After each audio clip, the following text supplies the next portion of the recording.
بسم اللہ الرحمن الرحیم وَإِنَّمَا لَا يَثْبُتُ الْمِلْكُ قَبْلَ الْقَبْضِ، قبضے سے پہلے جو ملکیت ثابت نہیں ہوتی، یہ امام شافعی رحمہ اللہ کو جواب دے رہے ہیں۔ امام شافعی رحمہ اللہ نے فرمایا کہ قبضے سے پہلے ملکیت ثابت نہیں ہوتی تو قبضے کے بعد بھی ثابت نہیں ہوگی۔ تو جواب دے رہے ہیں کہ قبضے سے پہلے ملکیت ثابت نہیں ہوتی، اس کی وجہ اور ہے، قبضے کے بعد جو ثابت ہوتی ہے اس کی وجہ اور ہے، لہذا دونوں ایک دوسرے پر قیاس نہیں کیے جا سکتے۔ کئی لا یؤدی الی تقریر الفساد المجاور، قبضے سے پہلے ملکیت اس لیے ثابت نہیں ہوتی تاکہ یہ فساد جو مجاور ہے، نئے پیدا شدہ اس کے ساتھ لگا ہوا فساد ہے، یہ کہیں مضبوط اور مستحکم نہ ہو جائیں، یہ کہیں مضبوط اور مستحکم نہ ہو جائیں۔ اس لیے کہ اصل مقصد تو یہ ہے کہ فساد کو ختم کرنا ہے۔ اب اگر آپ قبضے سے پہلے ملکیت کو ثابت کریں گے تو ملکیت کو ثابت کرنے کے بعد پھر مشتری پر لازم ہوگا کہ بائیں کو پیسے ادا کریں، اور بائیں پر لازم ہوگا کہ مشتری کو مبیع سپرد کر دیں، ٹھیک ہے؟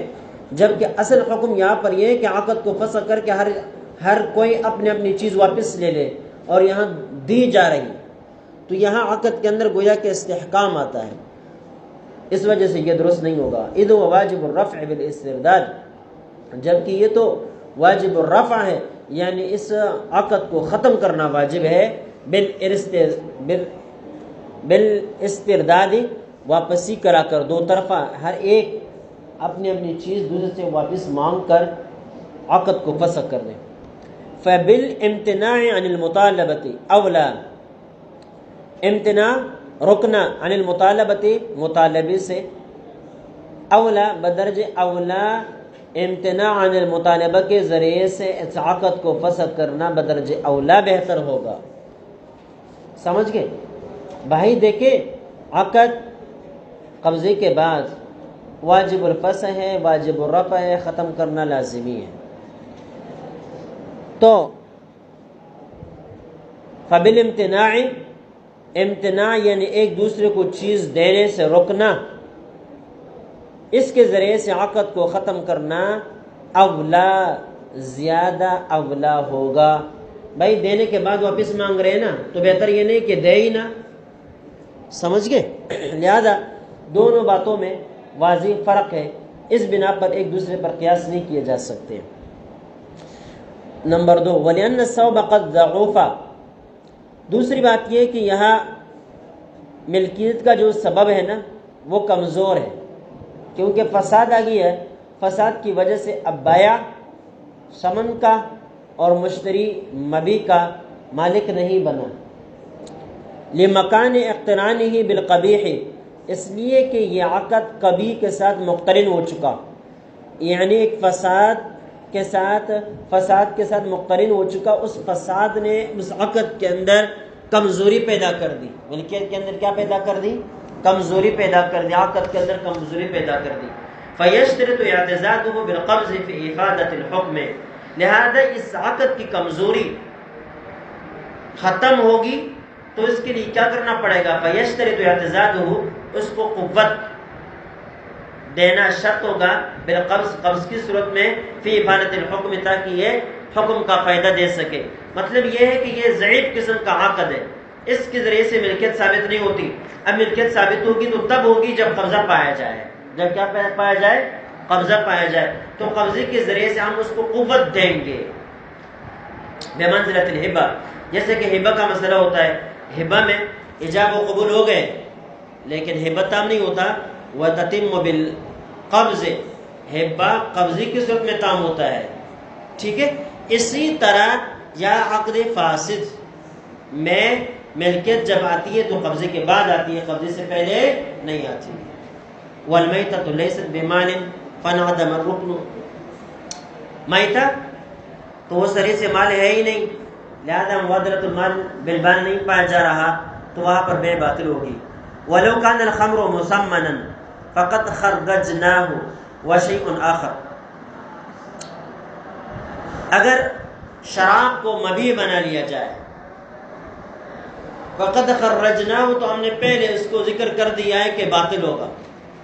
دیکھیں اگر شراب کو مبیح بنا لیا جائے نا، تو مبیح بنانا کسی چیز کو یہ اس کو عزت دینا ہے، اور اس بات کی اجازت نہیں ہے کہ شراب کو عزت اس کو اعزاز بخشا جائے، بلکہ اس کی اہانت کا حکم ہے، لہذا اس کو مبیح نہیں بنایا جا سکتا۔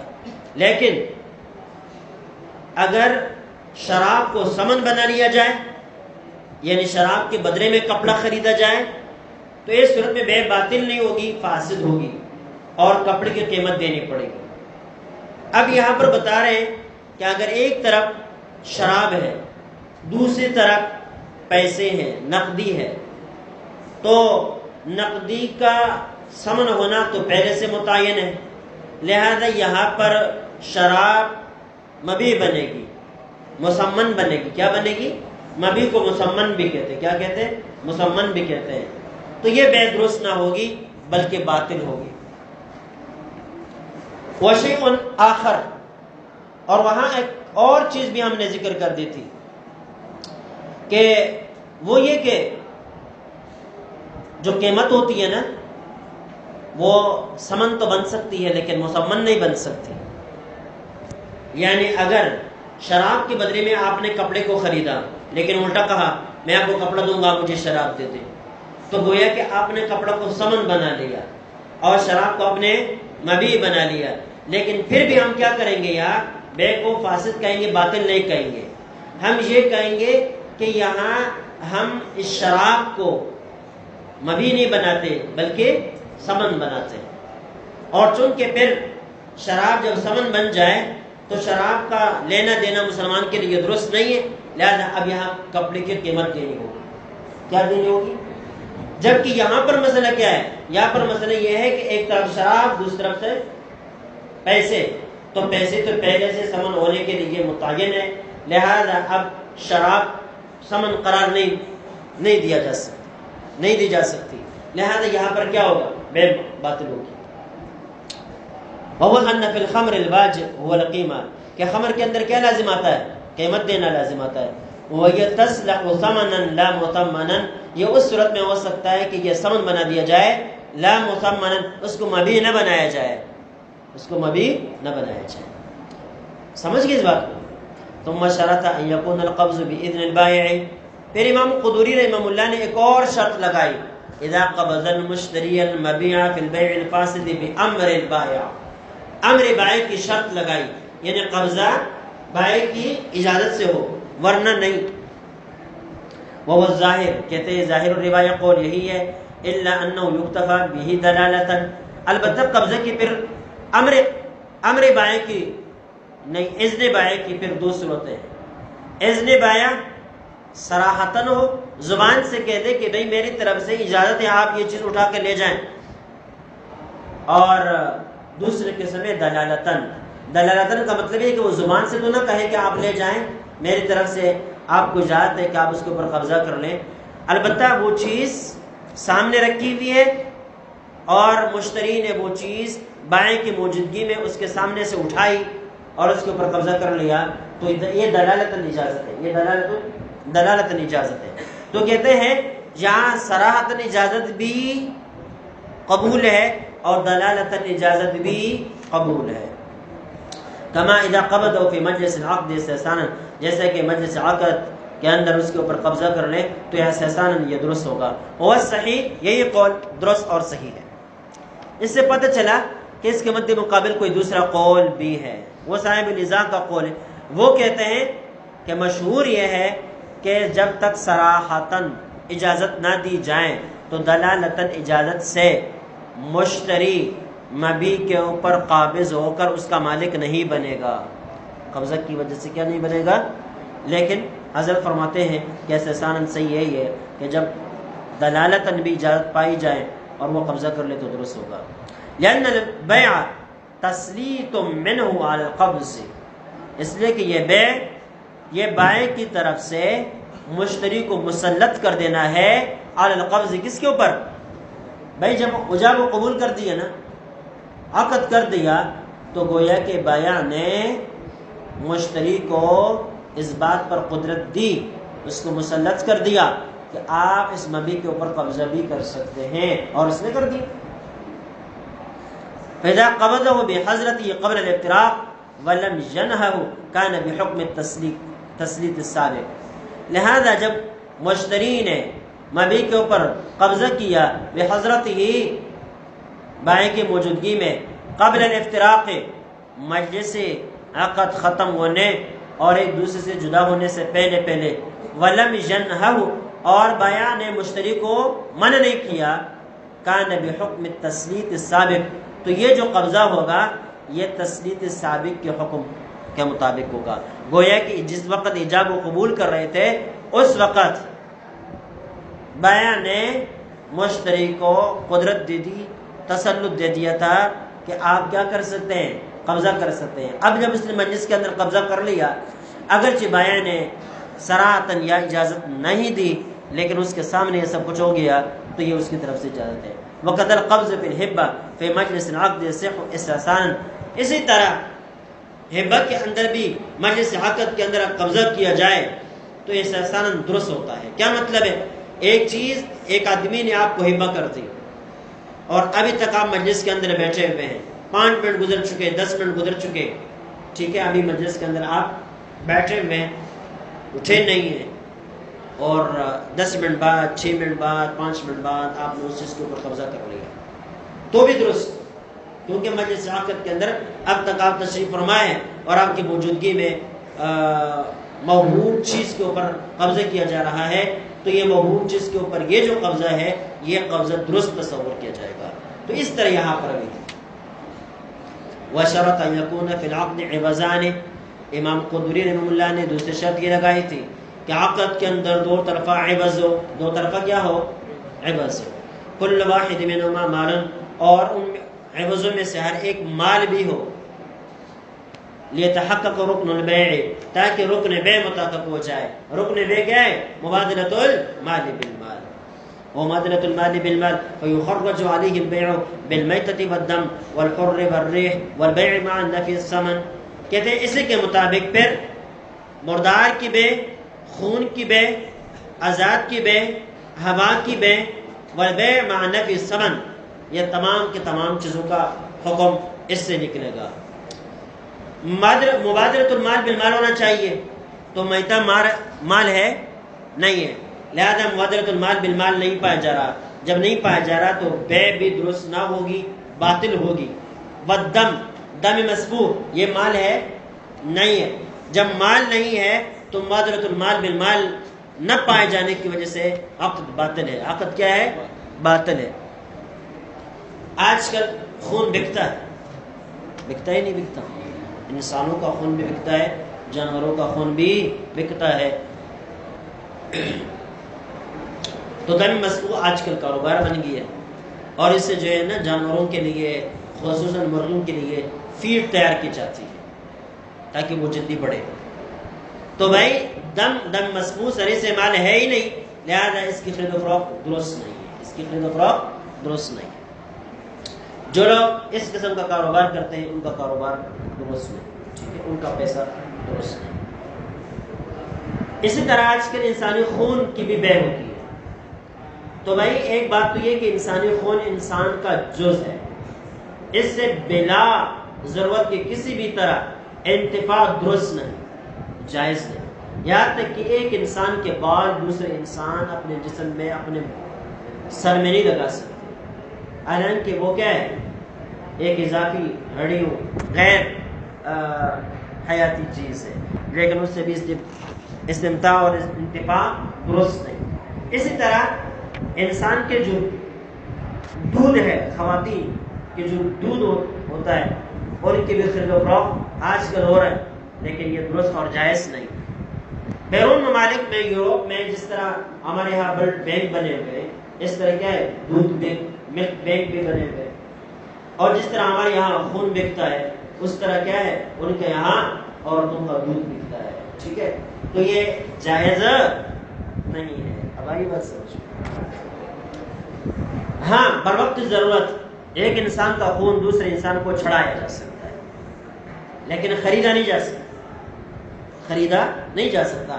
اس وجہ سے ہم نے دیکھا ہوگا بڑے بڑے علماء جب بیمار ہوتے ہیں ان کو خون کی ضرورت ہوتی ہے تو مدرسہ کے طلباء اور ساتھیوں کو دعوت دیتے ہیں کہ بھئی کوئی خون دینے کے لیے تیار ہو تو آ جائے. اب آتا ہی سمجھ. حالانکہ اسی اسپتال میں جس اسپتال میں وہ علاج کروا رہے ہوتے ہیں اس اسپتال میں خون بڑی مقدار میں بک بھی رہا ہوتا ہے، قیمتاً مل رہا ہوتا ہے، لیکن چونکہ قیمتاً خون انسانی خون لینا درست نہیں ہے اس وجہ سے کیا ہے وہ خریدتے نہیں. ہاں اگر کوئی ایسی ضرورت پیش آ جائے کہ ایک شخص کو خون کی ضرورت ہے، انسانی خون کی ضرورت ہے، اور کوئی انسان ایسا نہیں پایا جا رہا کہ جو اس کو تبرعاً خون دے، کوئی طالب علم نہیں ہے، کوئی دوست نہیں ہے، کوئی ساتھی نہیں ہے جو اس بیمار کو اپنا خون کیا کرے، ہبت کر دے، گفٹ کر دے، تبرع کر کے اس کو دے دے. سمجھ گئے؟ تو ایسی صورت میں بر وقت ضرورت پیسے دے کر خون لینا درست ہوگا، لیکن جو آدمی اس سے پیسے لے کر اس کو خون دے رہا ہے اس آدمی کے لیے پیسے لینا درست نہیں ہوں گے، اور اگر اس نے لے لیے تو وہ اس کے لیے حلال نہیں ہوں گے. اب آئی بات سمجھ؟ یہ جدید دور کا مسئلہ ہے. جب یہ خون ایک انسان کو بلا ضرورت دوسرے انسان کا خون چھڑانا درست نہیں، بر وقت ضرورت درست ہے، جائز ہے، اور اس کو پھر عورتوں کے دودھ کے اوپر قیاس کیا جاتا ہے. بچہ ہے، ضرورت کے پیش نظر اس کو دودھ کی ضرورت ہے، اس وجہ سے عورت کو اس بات کی اجازت دے دی جاتی ہے کہ آپ بچے کو دودھ دیں. تو اسی ضرورت کے پیش نظر مریض کو بھی خون دیا جا سکتا ہے، مریض کو خون دیا جا سکتا ہے، لیکن جہاں ضرورت نہ ہو، یعنی کسی اور انسان کا خون چڑھائے بغیر بھی آپ کا گزارا ہو سکتا ہو تو پھر آپ کے لیے دوسرے انسان کا خون چھڑانا درست اور جائز نہ ہوگا، بلکہ اس کی اگر کسی اور چیز کے ذریعے سے وہ ضرورت پوری ہو سکتی ہے تو دوسری چیز کے ذریعے سے وہ ضرورت پوری کر دی جائے گی.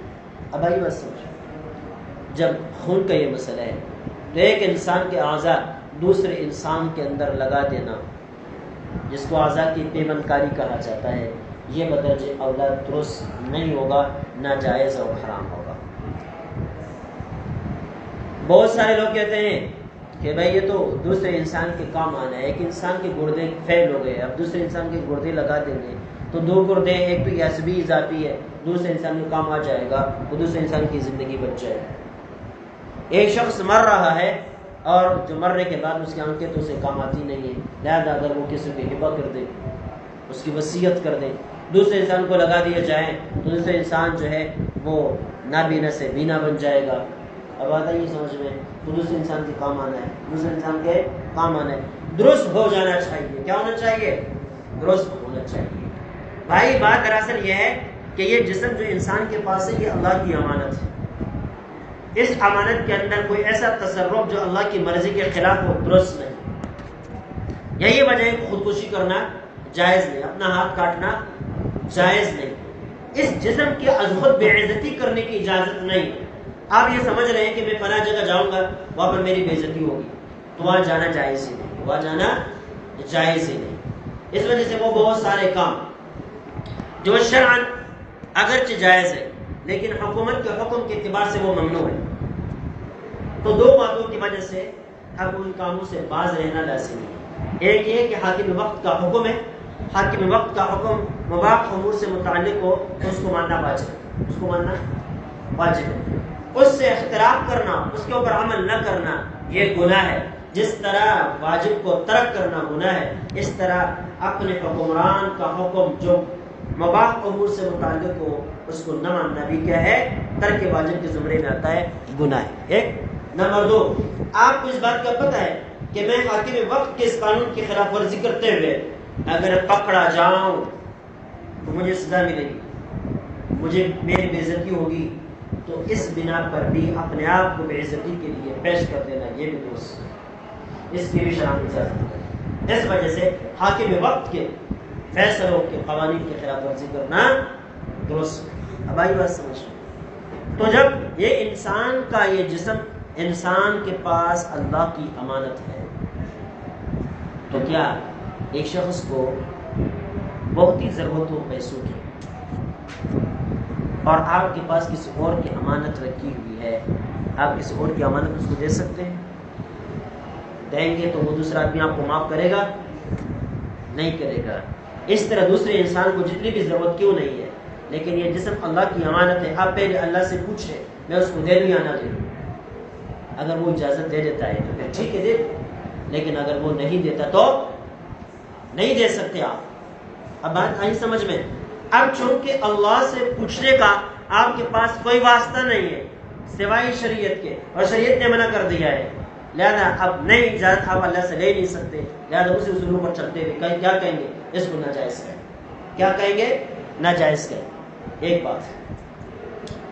دوسری بات یہ ہے کہ ضرورت کے پیش نظر اگر اس کی اجازت دے بھی جائے تو پھر یہ انسان کا جسم جو ہے یہ لوگوں کے خرید و فروخت کے لیے کھلونا بن جائے گا، اور لوگ اس کے اوپر کیا کرتے رہیں گے؟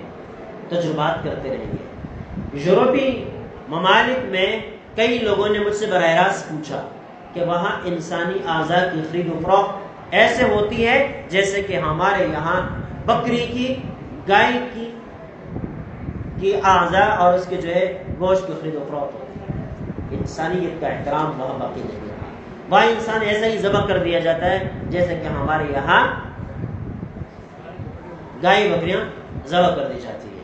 آپ افریقن ممالک میں جہاں پر اسلام کا کوئی تصور نہیں، کسی مذہب کی بات تک رسائی نہیں، آپ وہاں دیکھیں گے تو ان لوگوں کو جب یہ بتایا جا رہا ہے کہ اس میں کیا ہے؟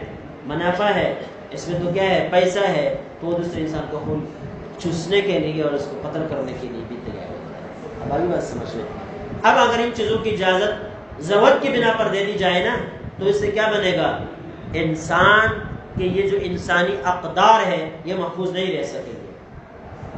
یورپ میں جب عورتوں کو اجازت دے دی گئی کہ جیسے چاہے وہ اپنے لیے پیسہ کمائے، تو اب عورتوں کا وہاں کیا حال ہے؟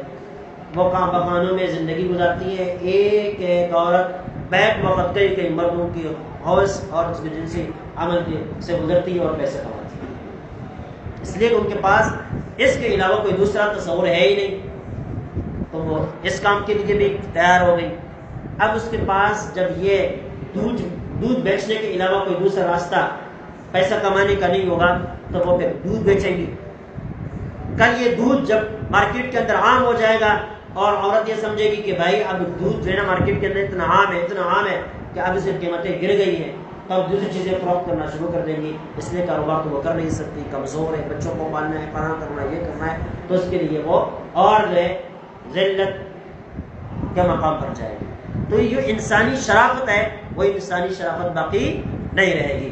اس لیے شریعت کہتی ہے کہ ایک آدمی کی تکلیف کو برداشت کیا جائے لیکن پوری انسانیت کو بچایا جائے، پوری انسانیت کو بچایا جائے۔ اب بات آئی سمجھ میں؟ جب جامعہ اشرفیہ میں تھا وہاں پر ایک ڈاکٹر صاحب آئے تھے، بہت بڑے یہاں مشہور اسپتال ہے، وہاں کے ڈاکٹر صاحب کہنے لگے کہ ہم بیرون ممالک سے، خصوصاً انہوں نے کہا تھا کہ افریقن ممالک سے ہم جو ہے نا آم کے آواز سے کیا کرتے ہیں؟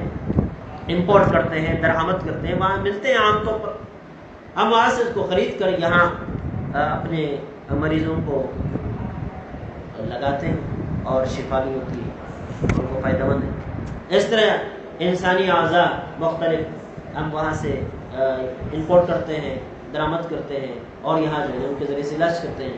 یہ درست ہے یا نہیں؟ ہوا ہے کہ انہوں نے کراچی بھر کے بڑے مدارس سے استفتاء حاصل کیا تھا، استفتاء کیا کر کے فتوے حاصل کر دیے تھے، لیکن بعد میں ہمارے پاس کیا ہے تو میں نے ایک تمہید باندھی۔ میں نے یہ سوچا کہ بھائی ہر انسان جانتا ہے، سمجھتا ہے، جابچل ہے، ان کو کئی لوگوں نے بتایا ہوگا کہ یہ ناجائز ہے، کئی لوگوں نے بتایا ہوگا ناجائز ہے، اس کے باوجود ہمارے پاس آتے ہیں، تو اس کو صرف ناجائز حکم نہیں بتلانا ہے، اس کو مطمئن بھی کرنا ہے۔ تو میں نے اپنے جو نائب مفتی صاحب تھے ان سے بھی مشورہ کیا، میں نے کہا یہ بڑے ڈاکٹر ہمارے پاس تشریف لائے ہیں، ان کا جو ہے مسئلہ ہے، لیکن میں سمجھتا ہوں کہ صرف مسئلہ نہیں ہے، ان کو سمجھانا نہیں ہے۔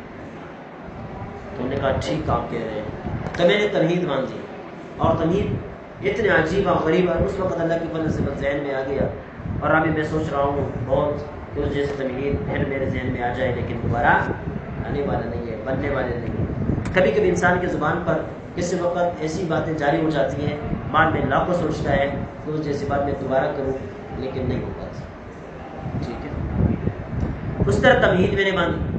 ڈاکٹر صاحب نے جیسے ہی تمہید پڑھی کہنے لگے میں مطمئن ہو گیا، اب مجھے کہنے لگے حضرت میں نے بڑے بڑے دارالفتاؤں سے یہ فتویٰ حاصل کر دیا، لیکن جو اطمینان مجھے آپ کی اس تحریر سے ہوا ان دارالفتاؤں سے نہیں۔ تو یہ بات نہیں کہ ان دارالفتاؤں نے غلط فتویٰ دیا تھا، فتویٰ ان نے سب، میرا فتویٰ ان سب کا فتویٰ برابر تھا، لیکن ہم نے جو تمہید باندھی تھی وہ تمہید ایسی تھی کہ ان کے دل و دماغ کو لگی۔ اور پھر نے کہا چلو ہم کاروبار چھوڑ دیں گے۔ ہم نے تو ایک اچھائی سمجھ کر ایک کاروبار شروع کر دیا تھا، لیکن جب ہماری شریعت ہمیں اجازت نہیں دیتی، اب دل و دماغ کے اعتبار سے ہم مطمئن بھی ہو گئے تو ہمیں یہ کاروبار نہیں کرنا، یہ کاروبار نہیں کرنا۔ تو بہرحال تو یہ دم کے ضمن میں یہ باتیں آپ کو بتلائی گئی، جدید دور کے مسائل ہے تو یہ جان لینے چاہیے، ٹھیک ہے۔ جب ایک انسان کا خون دوسرے انسان کو نہیں دے سکتے تو آزاد یہ دوسرے کو نہیں دے سکتے، جب نہیں دے سکتے تو ان کی وصیت کرنا بھی درست نہیں ہے۔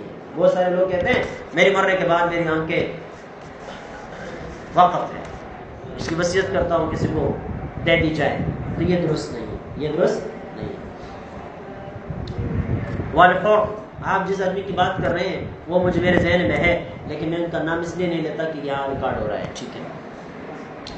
والفور، آزاد آدمی کی بیع، آزاد آدمی کی بیع درست نہیں ہے، لیکن آج آزاد عورتیں بکتی ہیں نہیں بکتی؟ بکتی ہیں۔ آپ کو نہیں پتا، میں نے چیزوں کو بہت گہرائی کے ساتھ پڑھا ہے، کیونکہ مجھے کام کرنا تھا اور میں دور حدیث سے جب فارغ ہوا نا تو میرا ارادہ یہ تھا کہ میں نے عام مولوی نہیں بننا ہے، میں نے عام مولوی نہیں بننا ہے۔ تو یہ ساری چیزیں میں مطالعوں سے گزر چکا ہوں، خصوصاً خواتین کے بارے میں، ان کے حقوق کے بارے میں بہت کچھ پڑھ چکا ہوں۔ تو آج کل عورتوں کی باقاعدہ خرید و فروخت ہوتی ہے، باقاعدہ خرید و فروخت ہوتی ہے، جہاں سے لڑکیاں غیر ممالک کو اسمگل کی جاتی ہے اور وہاں ان کی جو ہے خرید و فروخت ہوتی ہیں، وہاں ان سے پیسے کمائے جاتے ہیں، اور یہاں کی خواتین، یہاں کے گھر والے سمجھ رہے ہوتے ہیں کہ ہماری بیٹی، ہماری بہن باہر ممالک میں جا کے کاروبار کر رہی ہے، ان کا کاروبار یہی ہوتا ہے، سمجھ گئے۔ بہت سارے رپورٹ میں نے پڑھے اس بارے میں، اور جن لوگوں نے باقاعدہ یہ انٹرویوز لی اور کتابیں لکھی تھی، انہوں نے یہاں سے ہجرت کر کے اسی مقصد کے لیے باہر ممالک کا دورہ کیا کہ یہاں سے جو عورتیں جاتی ہیں کاروبار کی نیت پر، کاروبار کے ارادے سے، کاروبار کا کہہ کر، وہاں واقعتاً وہ کاروبار کرتی بھی ہے کہ نہیں۔ جب ان لڑکیوں تک رسائی حاصل ہوئی اور ان سے انٹرویو لیے گئے تو انہوں نے بتایا کہ یہاں وہ کیا کرتی ہے، لیکن گھر میں وہ نہیں بتا سکتے، اور یہاں یہ کاروبار کرنا ان کی مجبوری ہے، یہاں وہ کاروبار کرنا ان کی مجبوری ہے، اس لیے کہ ان کے پاسپورٹ ان سے ضبط شدہ ہوتے ہیں، ان کا وکیل ان کو سلیکٹ ان کاموں کے لیے استعمال کر رہے ہوتے ہیں، ان کے پاس واپس آنے کا کوئی راستہ نہیں ہوتا، ان کے پاس آنے کا کوئی راستہ نہیں ہوتا، تو پھر وہ بکتی رہتی ہے، ایک کے ہاتھوں میں، دوسرے کے ہاتھوں میں، تیسرے کے ہاتھوں میں، جو دلال قسم کے لوگ ہوتے ہیں وہی ان کی خرید و فروخت کرتے ہیں، سمجھ۔ اس کے علاوہ شادی کے موقع پر بھی عورتوں کی خرید و فروخت ہوتی ہے، بعض خاندانوں میں باقاعدہ عورتوں پر پیسے لے کر ان کو دوسرے کو نکاح کے طور پر دیتے ہیں، اور پھر زندگی بھر قطع تعلق ہوتا ہے، زندگی بھر بھائی میری بیٹی ہے، میں نے پیسے لے لیے آپ سے، اور پھر آپ کی مرضی ہے، آپ اس کو یورپ لے کر جائیں، امریکہ لے کر جائیں، انگلینڈ لے کر جائیں، زندگی بھر میں اس کو دیکھوں یا نہ دیکھوں، بس مجھے پیسے مل گئے۔ ایسے بہت سارے خاندانوں کے اندر باقاعدہ خرید و فروخت ہوتی ہے، گو نکاح کے نام سے ہوتی ہے، لیکن پیسے لیے جاتے ہیں، تو یہ بیع و فروخت کے ذریعے ہے۔ اسی طرح مفتی رشید احمد گودانوی صاحب رحمہ اللہ نے آسن فتاوی میں یہ لکھا کہ وٹر سٹے کے جو نکاح ہوتے ہیں، لڑکی کے بدلے میں جو لڑکی دی جاتی ہے، یہ بھی بیع و فروخت کے زمرے میں آتی ہے، ناجائز۔ کیا ہے؟ ناجائز۔ اور بھی بہت ساری باتیں، لیکن ہم موضوع سے نکل جائیں گے، ٹھیک ہے۔ تو بھائی دنیا کو پڑھو، دنیا کو پڑھو اور سمجھنے کی کوشش کرو، پھر تمہارے اوپر جو ہے نا کوئی غالب نہیں آ سکے گا۔ اب جو لوگ حقوق انسانیت کے ڈنڈورا پیٹتے ہیں، کہتے ہیں ہم حقوق انسانیت کی تحریکیں چلاتے ہیں، یہ حقوق تمہیں کیوں نہ قبول آتے؟ تمہارے یہاں عورتوں کی باقاعدہ خرید و فروخت ہوتی ہے، باقاعدہ عورتیں اسمگل ہوتی ہے، وہ تمہیں نظر کیوں نہیں آتی؟ اور یہاں کہتے ہیں تم حقوق کی نسواں کی تحریکیں چلا رہے ہیں۔ ہمارے اوپر انگلی اٹھا رہے ہو. ہمارے ہاں اگر کسی عورت کو ٹھیک ہے بلا ضرورت گھر سے باہر نکلنے کی اجازت نہیں دی جا رہی، لیکن اس عورت کے تمام ضروریات گھر ہی میں مہیا کر دی جاتی ہے. تو ہم نے عورت کو گھر سے بھی باہر نکالا اور اس کی ضروریات کا اس کو محتاج بنا دیا، اور وہ اپنی ضروریات پوری کرنے کے لیے جو کچھ بھی کرے تمہیں اس پر کوئی رحم نہیں آتا کہ تم اس کے ساتھ کوئی معاونت کرو، بلکہ تم عورت کو اس انداز پہ دیکھو تو اس کو اپنے حوض کا نشانہ بنانا چاہیے. کوئی پروفیسر، کوئی یورپی آدمی کس عورت کے ساتھ بغیر اپنی حوث پوری کیے تو تعاون کرنے کے لیے تیار نہیں. مجھے لیبیا کی ایک عورت نے جو آج تک بیمار ہے، 6 سال اس کے ہو گئے، بلکہ 8 سال اس کے ہو گئے، اس نے مجھے کہا کہ میری جو ہے وہ یہ ران کی جو ہڈی ہے نا یہ اوپر سے ٹوٹ گئی ہے، اور وہ کسی اسکول کی ٹیچر تھی. اس کا علاج باہر ممالک میں ہوتا ہے، لیکن جو ڈاکٹر اس کو باہر بھیجنے کا وہ ذمہ دار ہے، اس وقت جس وقت یہ بیمار ہو گئی تھی کہتے وہ مجھے باہر بھیجنے کے لیے تیار نہیں، اور وہ یہ شرط لگاتا تھا کہ میرے جنسی خواہش کو پورا کرو گی تب اس کے بعد میں دستخط کروں گا ورنہ نہیں کروں گا. وہ کہہ رہی تھی میں اس مقصد کے لیے تیار نہیں تھی، 6 سال ہو گئے کہ میں اس بیماری میں مبتلا ہوں. وہ ڈاکٹر آج تک اس عہدے پر فائز ہے اور دستخط اس وقت تک نہیں کر رہا جب تک کہ میں اس کی خواہش کو پورا نہ کروں. کچھ دنوں پہلے میسنجر پر پھر میرے ان سے رابطہ ہوا تو وہ کہنے لگے میں اسی بیماری میں آج بھی مبتلا ہوں. یہ آج تقریباً اس کا 8 سال ہو گئے. یہ حالت، اور پھر کہتے ہیں ہمارے اوپر اعتراض، اسلام کے اوپر اعتراض، مسلمانوں کے اوپر اعتراض. تمہاری حالت یہ ہے. یہ ایک مسلمان ملک کے اندر آپ ایک وہ بن گئے، ایک عہدیدار بن گئے، صاحب منصب بن گئے، اب وہاں کے خواتین کی عزتوں کو آپ اپنے منصب کے ذریعے سے لوٹ رہے ہیں. اس کی جان کیسے کی جا سکتی؟ بہرحال ورریح، ہواؤں کی بے بھی درست نہیں ہے. کیا وہاں تک کہ جو ہوا اس طرف سے چل رہی ہے میں آپ پر یہ چیز بیچتا ہوں، ٹھیک ہے، اس کے بدلے میں بیچتا ہوں، تو یہ درست نہیں ہے. والبيع مع نفي الثمن، ثمن کی نفی کر کے بے کرنا یہ بھی درست نہیں ہے. کیا مطلب ہے؟ یہ چیز میں آپ سے خریدتا ہوں لیکن کوئی پیسے آپ کو نہیں ملیں گے، اس کے عوض میں پیسے نہیں لیے جائیں گے، تو یہ بے درست ہے یا نہیں؟ بعض حضرات کہتے ہیں کہ چونکہ یہاں مبادرۃ المال بالمال نہیں ہے بلکہ ایک طرف سے تو مال کی بالکل نفی ہے، اس لیے بے درست نہ ہوگی، اس لیے بے درست نہ ہوگی. بعض حضرات کہتے ہیں کہ بے درست ہو جائے گی اور اس چیز کی قیمت دینی پڑے گی، ثمن کی بجائے کیا دینی پڑے گی؟ قیمت دینی پڑے گی. وقول ملزمت قیمت، صاحب قدری کا یہ کہنا کہ قیمت دینی پڑے گی.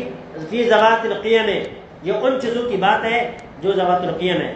ہاں اما فی ذوات الامثال یلزمہ المثل، جو چیزیں ذوات الامثال میں سے ہے تو پھر مشتری کیا واپس کرے گا؟ اس کی مثل واپس کرے گا. لأنه مضمون بنفسه، اس لیے کہ وہ مضمون بنفسه ہے، یعنی اب فاسد کی وجہ سے اس کا زمان دینا پڑ رہا ہے. بالقبض، قبض کے بعد اب جب قبضہ ہو گیا اب بعین ہی وہی چیز واپس کرنی پڑے گی. اب اگر بعین ہی وہ چیز آپ کے پاس محفوظ ہے تو واپس کرے، نہیں ہے تو دیکھنا اسے قیمت دینی پڑے گی. کیا دینی پڑے گی؟ قیمت دینی پڑے گی. اگر شروعی سے وہ ذوات القیم ہے اور آج سے وہ خرچ ہو گئی تو قیمت دینی پڑے گی. اگر ذوات المثل ہے تو پھر کیا ہے؟ اس کی مثل دینی پڑے گی. فشابہ الغصب، لہذا یہ معاملہ غصب کے مشابہ ہے. غصب میں یہ کہ ایک چیز آپ نے کسی سے غصب کر دی تو اگر وہ چیز ذوات الامثال میں سے ہے، پہلی بات تو یہ کہ اگر وہ آپ کے پاس محفوظ ہے تو آپ کو وہی چیز دینی پڑے گی، لیکن اگر وہ آپ کے پاس محفوظ نہیں ہے تو پھر دوسرے ہوتے ہیں. ذوات القیم میں سے ہوگی تو قیمت دینی پڑے گی، اور اگر ذوات الامثال میں سے ہوگی تو اس کی مثل دینی پڑے گی. وهذا لأن المثل صورة ومعنى أعدل من المثل معنى، اس لیے کہ مثل جو ہے وہ صورت اور معنی دونوں اعتبار سے بدل ہے، اور قیمت سے دینا یہ معنوی طور پر بدل ہے، مثل ہے، حقیقی طور پر مثل نہیں ہے. لہذا جہاں پر ذوات الامثال ہو تو اس میں مثل دینا پڑے گا، اور ذوات الامثال نہ ہو تو اس میں قیمت دینی پڑے گی.